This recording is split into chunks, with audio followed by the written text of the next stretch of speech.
44 à Brazzaville et 31 à Pointe-Noire, pour un total de 95 sur l'étendue du territoire national. C'est le nombre de centres qui accueillent les 18 325 candidats au baccalauréat technique, session de juin 2022. Ce 14 juin, le ministre de l'Enseignement technique et professionnel a effectué une descente dans 3 centres à Brazzaville pour assister au lancement de ces épreuves écrites. Du lycée technique commercial 1er mai au lycée 5 février à Mpila, en passant par Théophile Mbemba à Bakongo, partout où il est passé, ce dernier a prodigué des conseils aux candidats et à l'équipe technique pour la bonne tenue de cet examen. Quelqu'un qui triche, c'est qu'il veut réussir, non?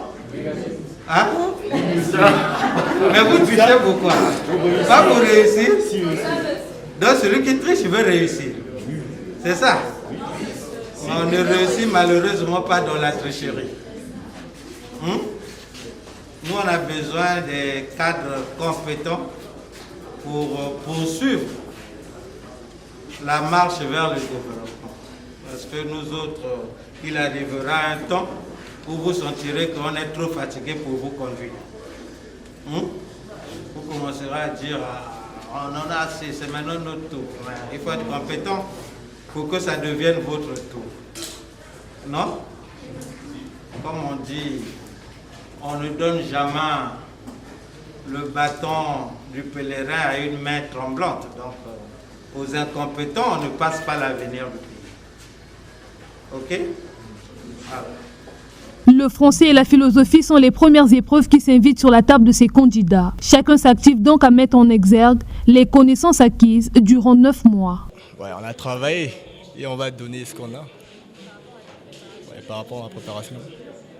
Cette année, j'ai décidé de travailler sans miniature, sans déranger les autres, de travailler sur ce que j'ai appris pendant les 9 mois. Je vais reporter la victoire chez nous à la maison, ça c'est sûr.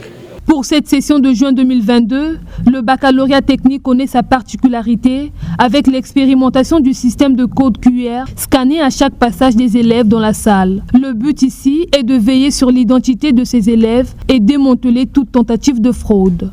C'est la mise en œuvre du programme du gouvernement avec les politiques dédiées à l'amélioration surtout de notre système éducatif.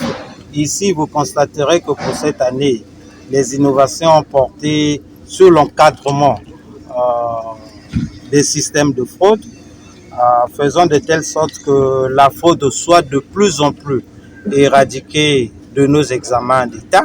Nous avons mis en place un système de badging, donc de carte d'accès pour les candidats sur QR code.